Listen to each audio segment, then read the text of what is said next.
Hi friends, Nellore చేపల పులుసు మీరు కూడా నాలాగా పర్ఫెక్ట్గా చేయాలంటే నేను ఈ వీడియోలో చెప్తున్న కొన్ని చిట్కాలు అయితే పాటించండి. ఈ రెసిపీ నేను ఆల్రెడీ పోస్ట్ చేస్తున్నాను, ఎవరైనా చూడకపోతే చూడండి. ఇదే షార్ట్ వీడియో టైటిల్ కింద లింక్ ఇస్తున్నాను. ముందుగా చేపల పులుసు చేయడానికి నేను వీడియో క్లిప్ లో చూపిస్తున్న విధంగా కొంచెం మందంగా వెడల్పుగా ఉండే గిన్నెనైనా కడాయినైనా తీసుకోవాలి. పులుసు కోసం నానబెట్టుకున్న చింతపండులో ఉండే చింతపండు రసం తీయడం కోసం ఎక్కువ వాటర్ వేసేసి పులుసు పల్చగా చేసేస్తుంటారు. ఎక్కువ వాటర్ వేయకుండా కొన్ని వాటర్ వేసుకొని పులుసు కన్సిస్టెన్సీ మరీ పల్చగా లేకుండా మరీ చిక్కగా లేకుండా చూసుకోండి. చింతపండు రసం మొత్తం తీసాక నేను వీడియో క్లిప్ లో చూపిస్తున్న విధంగా 2 సార్లు చింతపండు రసం ని ఇలా వడగట్టేసుకోవాలి. చూస్తున్నారు కదా, పులుసు కన్సిస్టెన్సీ ఈ విధంగా ఉంటే సరిపోతుంది. ఉడికాక ఇంకాస్త చిక్కబడుతుంది. ఏ పులుసు చేసినా సరే ఇలా చింతపండు పులుసులో ఉప్పు, కారం, పసుపుని ఒకసారి బాగా మిక్స్ చేసుకొని సాల్ట్ ఏమైనా తక్కువ ఉంటే ఈ టైంలోనే అడ్జస్ట్ చేసుకోండి. చాలా మంది చేపల పులుసు చేసేటప్పుడు చేపల్ని నీట్ గా వాష్ చేసి అలాగే పులుసులో వేసేస్తుంటారు. ఇలా కొంచెం ఉప్పు, పసుపు, కారం వేసి చేప ముక్కలకు పట్టించారంటే పులుసులో చేప ముక్క చప్పగా లేకుండా రుచిగా ఉంటుంది.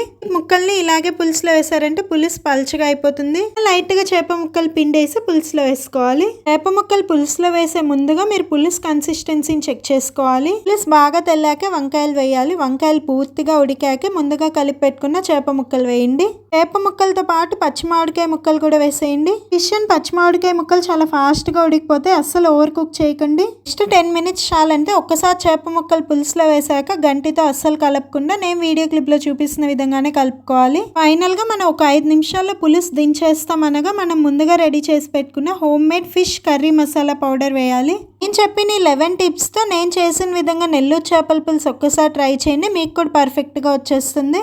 చేపల పులుసుకి ఆయిల్ కొంచెం ఎక్కువగానే వేయాలి.